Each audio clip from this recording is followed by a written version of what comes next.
SukaSuka episode 3 is still living up to my expectations. Absolutely loved the episode overall. It wasn't a flawless episode, but damn was it enjoyable. What I really liked about this episode in particular is we get the final kind of backstory, or at least the important information about Willem and how he came to be, which, if you did read the description of this series, you knew he was put into this kind of like cryo sleep, which when I read it, I was like, okay, this is probably like some Captain America stuff. He was probably frozen under some lake or something, which is ultimately what happened. As in episode 1, I think it was episode 1 when we learned like of the battle that he went into, or it might have been last week's episode, I'm not 100% sure, but we get the backstory of pretty much that he went into war and didn't come back, like humanity got wiped out in this war, and essentially he was the last man alive. But we get the confirmation that essentially, yeah, he got put into a cryo sleep, whereas the rest of his people, all of humanity, completely wiped out except him, to which he was revived because the only reason he actually survived is because he had this kind of like curse, like this petrified curse of whatnot that kind of just petrified his body. It was also frozen under this water here, so essentially with all these different species they were able to reverse the curse, but not fully, as we learned that his like organs and his bones like are completely kind of like screwed over. Like his body is not in great shape, but it's in good enough shape that he can survive, which is pretty interesting to see his character. But I think like most people are going to be saying like he used a sword. Like these are the swords that supposedly only the leprechauns can use, these girls who are trained to use them and die in battle with them. But the thing with it is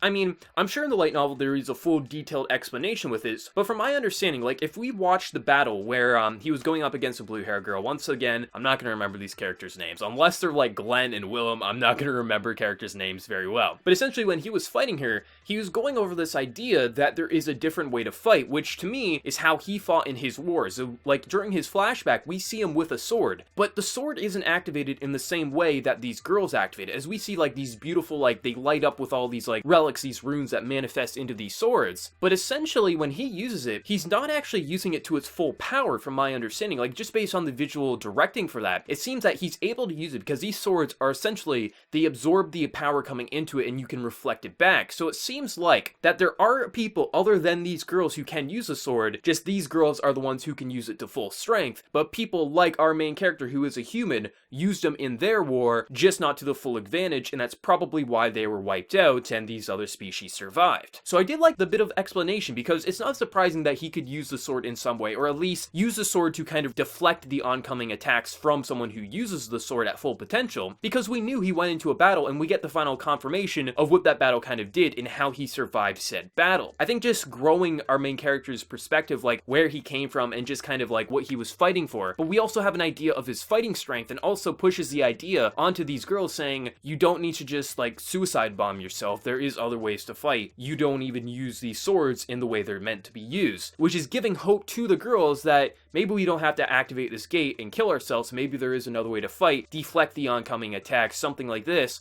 and maybe we can come back home. To which they have a promise, hey, I'm gonna make you this cake like you want, which is essentially the exact same promise that was made by Willem with, you know, his female friend back in the day, and he never came home. So pretty much there is the ultimate death flag right now. Is she gonna come back? Who the hell knows? I highly doubt it, but then again they might because we're only on episode 3, but I'm expecting a constant level of just feels and just heartbreak off and on throughout this series. So could she live? Like, maybe. But at the same time, this is just set up in such a way, like we saw his past of him promising to come back home to this cake that she would make him, and now he's promising the same thing but in the opposite manner. I don't have good hope for this. I think it's going to be a sad episode next week, or maybe we'll have a bit of happiness to lead into sadness. This series is going to play with our heartstrings. We absolutely know this. But I think it was an overall solid episode. We still have that kind of SukaSuka comedy, but there is some despair layered underneath that, and I think just overall it was a pretty well executed episode. I'm not sure if this would be my favorite episode, but there is this standard that I think it's like setting up, like from episode 1 up to episode 3 now. I feel like there is this standard. At times it goes a bit above in certain areas and at other times a bit below, but like the production quality side I think is rather good. Like at the very beginning of the episode it kind of looked weird, like we were looking through like a fishbowl or something. Like it was really weird distorted like imagery, but past that like the visual presentation looked good, especially when blue hair girl was flying around with her like fairy wings. I thought that looked pretty damn pretty overall. Just, it's interesting. I think they're really selling the emotional side too. It's like, it does feel like they're making it overly obvious what's going to happen, but that's not necessarily a bad thing because there are sad anime that have done the same thing. There is this bit of action side, but at the core this is a very character character-driven show, and I think they're handling it beautifully. You know, I think we're in for a bit of heartbreak next week, and if not, I think that's gonna be a false alarm where we're gonna be like, oh, someone came back alive from a war, to then brutally kill someone else.